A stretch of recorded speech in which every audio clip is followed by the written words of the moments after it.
Okay, now I have a question for a friend. Now, this friend's dad agreed to co-sign for a car a couple years ago, and he recommended, this auto dealer that he knew, that he'd purchased a couple cars from in the past. And this auto dealer, what he does is buys vehicles, salvage, totaled vehicles, from insurance companies, and then fixes them back up and resells them, previously salvaged vehicles.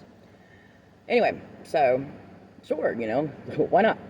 Anyway, that was done. Fast forward about 4 months, and come to find out that vehicle that was purchased has a lot of stuff wrong with it.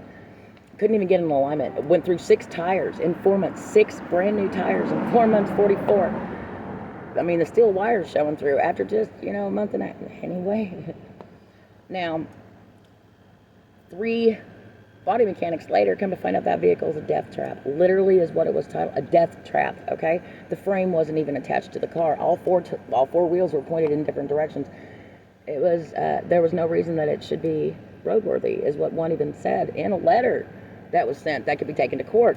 Should never been made roadworthy. It was a death trap. Now, when the kid went to the dad and told them, hey, we need to get a refund, because yada, yada, yada.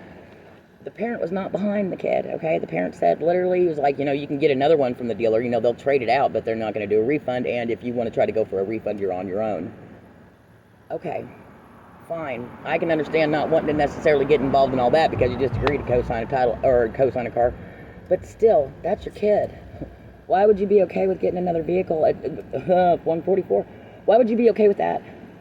That's my question. Why would you not be okay with wanting to get a refund? Why would you want the child to get another car from that dealer that sold you a death trap? Death trap. Quite literally, that child's lucky to be alive. I mean, literally.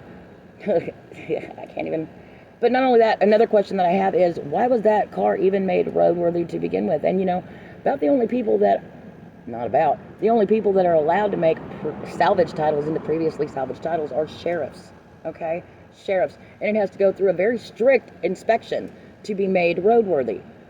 The frame wasn't even attached to the car. There was a list as long as my arm of things that were wrong with that car, and there was no way that car was ever made roadworthy. Like, in other words, the person who owned the car, there's nothing that they could have done to make the car actually in that condition. It was never correctly fixed. The guy, even the one mechanic said, you can tell another mechanic's shoddy workmanship, is literally what he said. So anyway, that's my question. Why was the car made roadworthy? And why? Well, my questions. I love you guys. Have a great rest of your day.